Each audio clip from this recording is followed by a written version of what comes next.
Guilherme, eu queria, claro, começar a falar contigo sobre essa questão, né, do petróleo e o impacto disso, né, dessa decisão aí do Biden de não exportar mais, não importar mais, né, o petróleo russo, nem o gás.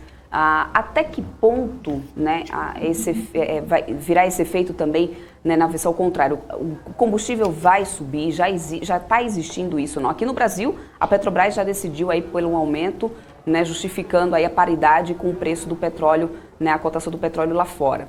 Além de ter a cotação do petróleo aí, né, que deu uma disparada por causa de toda essa questão do que está acontecendo na Ucrânia, ainda houve essa decisão do Biden de, tá proibido, então a gente não importa mais petróleo da Rússia. E aí, como que fica depois para o bolso do consumidor americano? Como que está sendo esse efeito de imediato aí nos Estados Unidos? Como que você traz isso para a gente? Show, Débora. Assim, a gente pode começar com aquela aula básica de economia que muita gente sabe, né? Mas para quem não sabe, é importante a gente sempre ressaltar.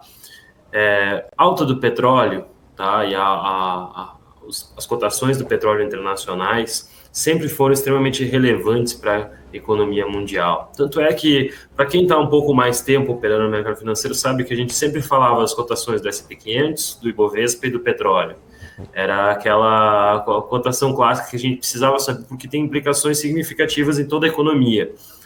De uns tempos para cá, há 2, 3 anos, a gente chegou a ver o petróleo até negativo um dia por causa do mercado futuro, e aí meio que se caiu num esquecimento, né, de tantas coisas que estavam acontecendo, recessão, Covid e tudo mais. De repente, o petróleo volta à tona como notícia relevante. Sempre quando a gente fala de petróleo, a gente fala o seguinte: se o petróleo sobe, isso tende a impactar o preço das outras commodities. Por exemplo, você tem um caminhão de maçãs, e essas maçãs estão indo para a cidade, elas precisam de um caminhão. O caminhão utiliza gasolina. Se o preço da gasolina aumenta, ele vai cobrar mais caro o frete vai ficar mais caro, as maçãs vão ter que ficar mais caras. O avião, se a gente vai viajar, a gente precisa e obviamente gasolina para o avião, e aí o preço do petróleo aumentando vai fazer o preço da gasolina do avião aumentar, que vai se refletir num aumento da passagem. Então a alta dos preços do petróleo se reflete na alta das commodities, que se reflete na alta da inflação. É a aula simples que a gente sabe, e que isso parece que vai permear por mais tempo do que se espera. Enquanto esse conflito continuar, enquanto essas dúvidas continuarem, a gente não deve ver mudança significativa nesse cenário. O que a gente pode começar a prever com isso é principalmente com relação que como é que a gente pode se proteger nesse movimento inflacionário. Porque isso vai acontecer e provavelmente vai continuar por mais tempo.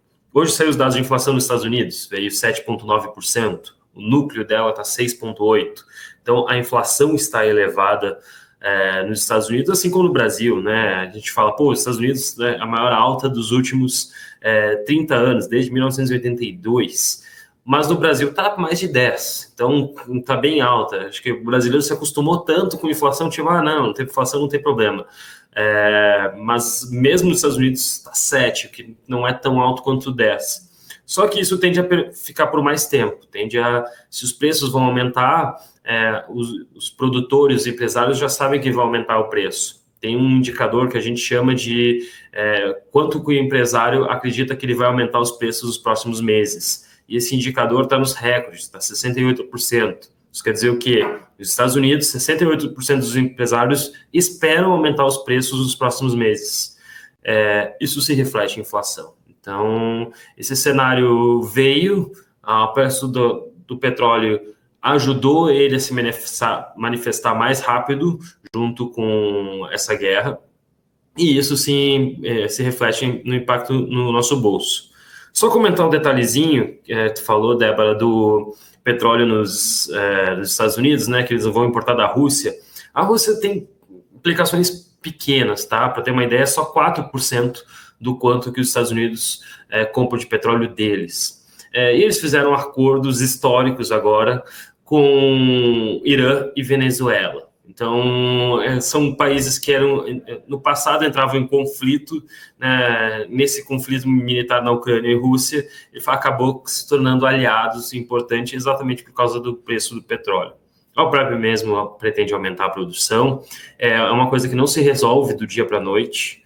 O petróleo, as empresas vão ter que começar a ligar de novo o crescimento, as refinarias dos Estados Unidos, que já têm a sua própria produção, vão ter que começar a receber mais dinheiro, mais funding. Isso não é tão fácil agora com as políticas de ESG, mas isso deve se estabilizar com o tempo, só que deve se estabilizar num patamar mais alto, e a gente tem que aceitar que os preços das commodities vão ficar altos por mais tempo, e o preço da inflação vai ficar alta por mais tempo.